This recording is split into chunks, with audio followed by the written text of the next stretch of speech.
আমার দেশের পীর জানেন, হাদিয়া যার যত বড় তার প্রতি ভালোবাসা তত বড়।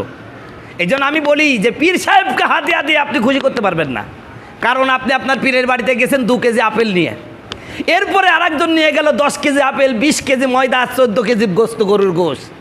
2 কেজি আপেলের কথা মনে থাকবে?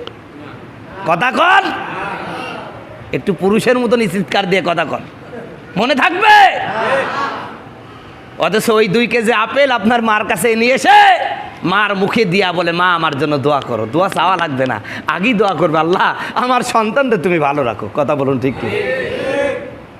অনেকে আছে পীরের দরবারে মশারি নিয়ে যায়, গরু নিয়ে যায়, খাসি নিয়ে যায়, খোঁজ নিয়ে দেখেন ওর মা 2 বছরের মধ্যে খাসির গোস্ত খাই নাই।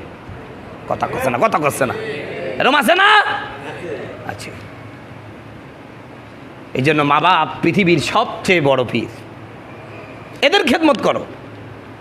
কথা বলছিলাম, আল্লাহ বলছেন ইয়া আইয়ুহাল্লাযিনা আমানু হাক্কা তুকাতিহি ওয়ালা তামুতুন্না ইল্লা আনতুম মুসলিমুন। ও ঈমানদাররা, আল্লাহকে ভয় করো আর মুসলমান না হয়ে আল্লাহর কবরে আইসো না, কারণ কবরটা হবে কারো জন্য জান্নাতের টুকরা, কারো জানো ওখানে কোনো আপিল চলবে না। বলবে এই আমি অমুক দলের নেতা, ও নেতামু করলে নেতা সুইদি ঝাড় দিবে। কথা কন না?